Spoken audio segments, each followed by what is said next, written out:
મહત્વના સમાચાર સુરતથી પ્રાપ્ત થઈ રહ્યા છે। સુરતમાં બીઆરટીએસ બસમાં પોલમપોલ। સુરત પાલિકાની સિટી બસમાં પોલમપોલનો પર્દાફાશ થયો છે। સુરતમાં બીઆરટીએસમાં ફરી વળ્યા વરસાદી પાણી। સરથાણા કોસાડ જતી બીઆરટીએસનો આ વિડીયો અત્યારે વાયરલ થઈ રહ્યો છે। પાણી પડતા બીઆરટીએસમાં મુસાફરો છત્રી રાખીને પ્રવાસ કરવા મજબૂર બન્યા છે। ચાલુ બસમાં પાણીથી બચવા લોકોએ છત્રીનો સહારો લીધો।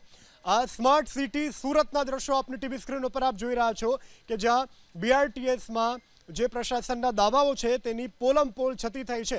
ઉપરથી જાણે નેવામાંથી પાણી વરસતું હોય તે રીતે બીઆરટીએસ બસમાં પાણી પડી રહ્યું છે, જેને કારણે સ્થાનિકોએ બીઆરટીએસ બસમાં પોતાની છત્રીનો સહારો લઈ અને ભીંજાવાથી સ્વરક્ષણ કર્યું। દ્રશ્યોમાં જુઓ, આ સુરતના દ્રશ્યો છે। બીઆરટીએસમાં વરસાદી પાણી પડતા લોકોને ભારે હાલાકી પડી। મહત્વના સમાચાર સુરતથી પ્રાપ્ત થઈ રહ્યા છે। સુરતમાં બીઆરટીએસ બસમાં પોલમપોલ। સુરત પાલિકાની સિટી બસમાં પોલમપોલનો પર્દાફાશ થયો છે। સુરતમાં બીઆરટીએસમાં ફરી વળ્યા વરસાદી પાણી। સરથાણા કોસાડ જતી બીઆરટીએસનો આ વિડીયો અત્યારે વાયરલ થઈ રહ્યો છે।